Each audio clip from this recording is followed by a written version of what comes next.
Assalamualaikum warahmatullahi wabarakatuh. The Honorable Miss Febriyanti M.Pd. Good morning. First of all, let me introduce myself. My name is Reva Alertia from English Department 2018. In this lovely morning, I would like to present my proposal with the title The Implementation of Bilingualism Class in Teaching Elementary Students in SDIT Baitul Jannah in 2020 and 2021.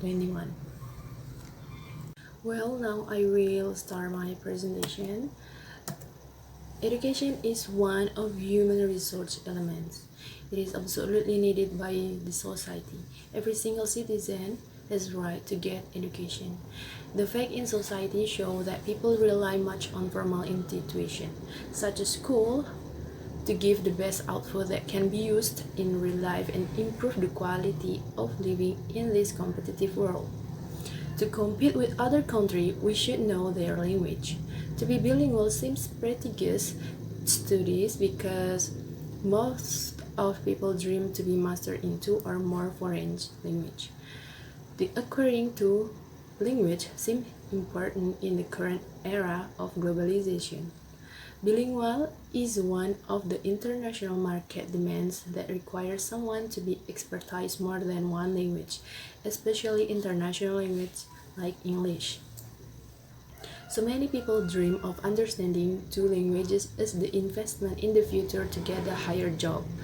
According to BILINGUALISM, there are several advantages to having bilingual children. There are some reasons for learning language at the early age. Psychologically, firstly, the ability of bilingual children to concentrate are better than children who are not bilingual. Secondly, it is assumed that bilingual children will be easier to communicate with other people and friends because they can easily learn new culture from both school and outside environment. They know how to adapt properly about culture and habit. The bilingual children who learn two languages from childhood have a good impact on the future, especially in increasing vocabulary, and it is assumed that bilingual children probably will have better future. In relate to this, various efforts will be made in improving language skill from an early age, especially the parents who want to have bilingual children. Many parents trying to put their children in the international schools and try to compete to register their children at the school. In addition, they also try to give exposure to their children with private course at home funded to acquire foreign language. Based on this phenomenon, to explore the ability of students to use English, a teacher must have an approach so that students and teachers can communicate using English every day. Based on the background, the research questions are: how is the implementation of bilingualism class in teaching elementary students?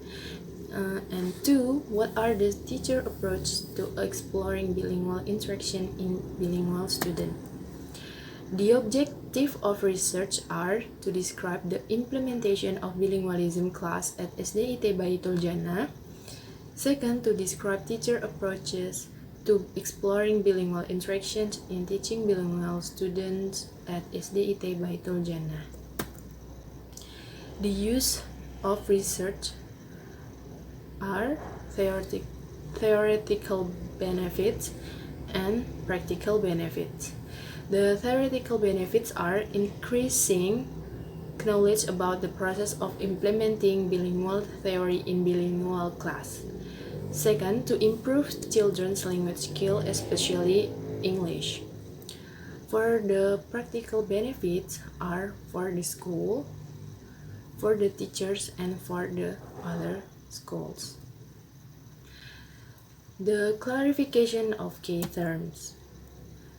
First is implementation. Implementation is specific activities designed to put into practice an activity or program of no dimensions.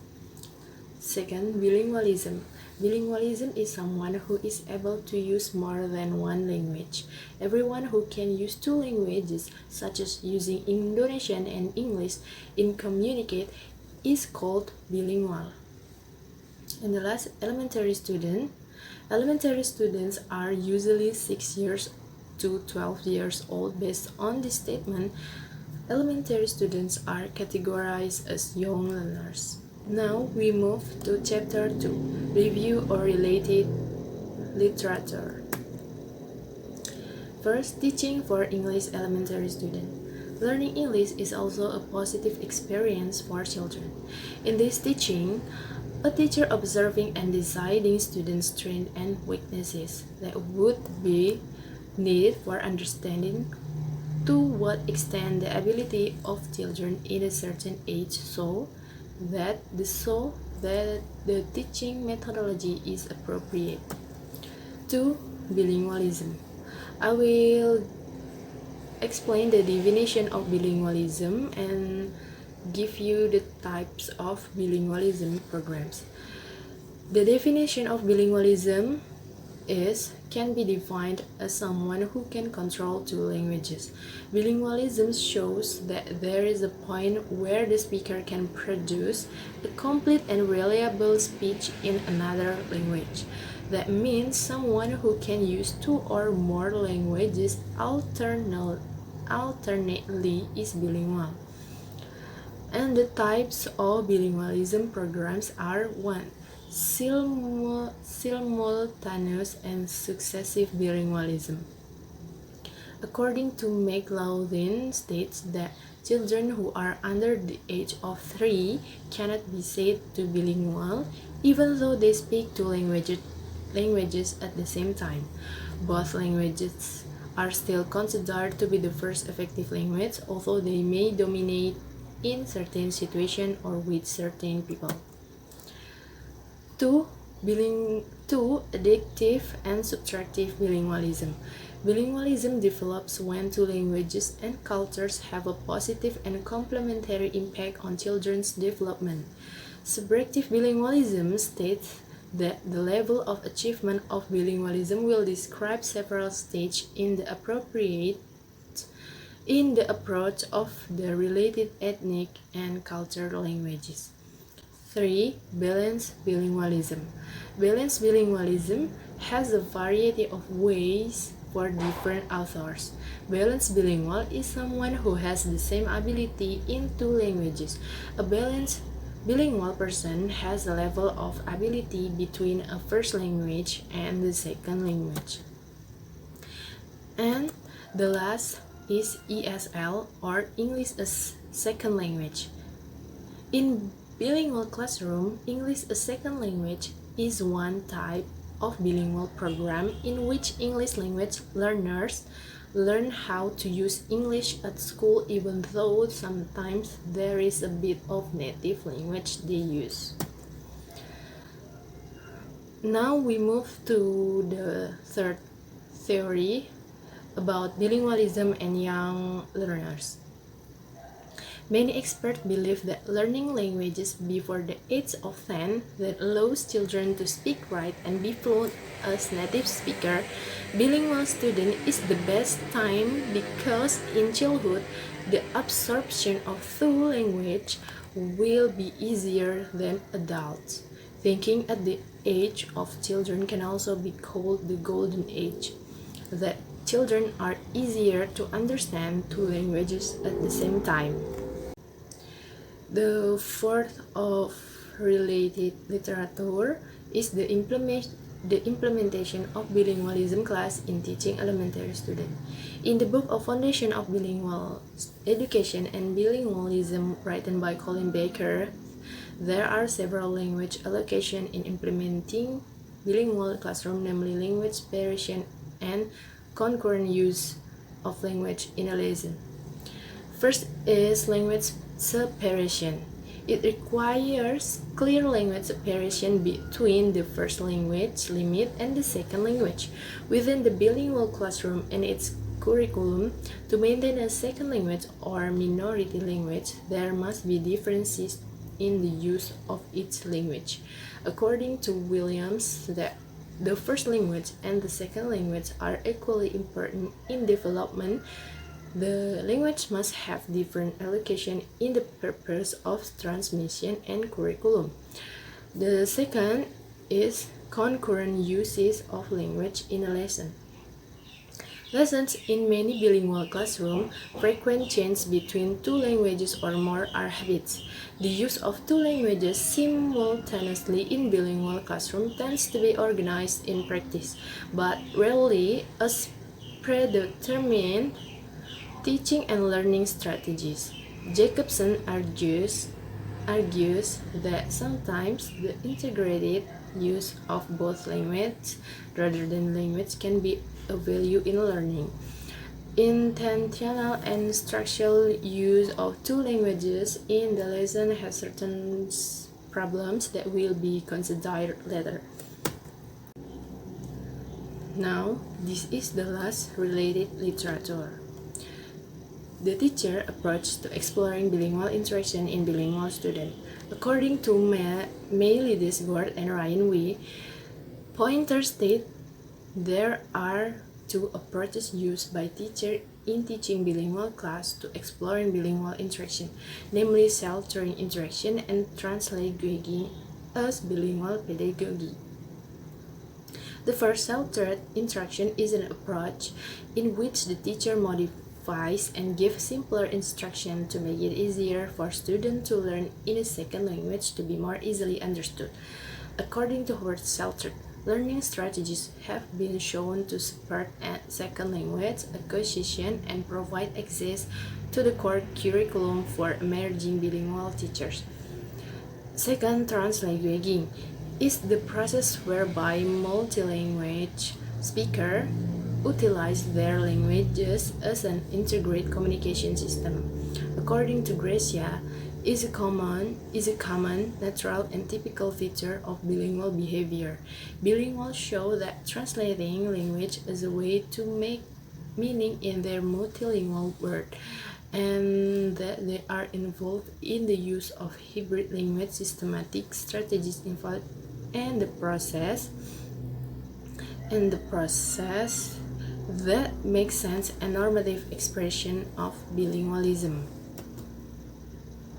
Now we are moved to the chapter 3 about methodology of the research. In this research, I use descriptive qualitative because the acquisition of data in the form of word, action, and the description of the research. The data collection. Subject of the research. The subject are teachers and students at 5th grade at SDIT by Turjana.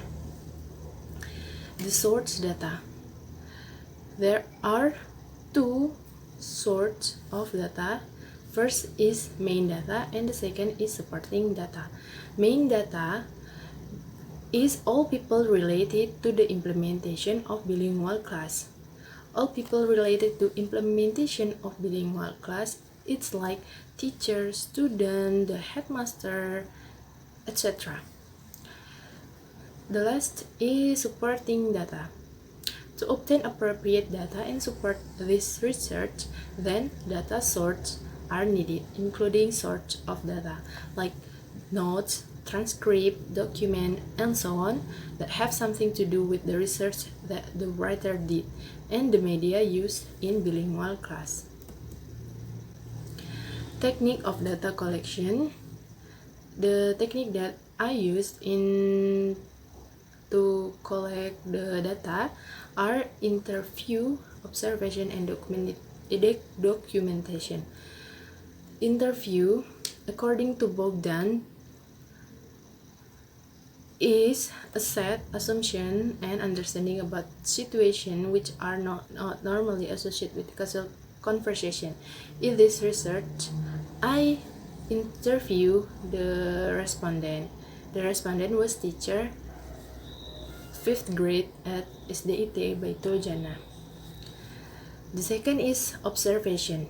According to Bogdan, observing is the clearest basic definition that we have found from observation because the research method tells us that the research carried out is characterized by periods of intense social interaction between the researchers and the subject. Collecting data during the specified time forms of formal records data collected, not systematic and systematically.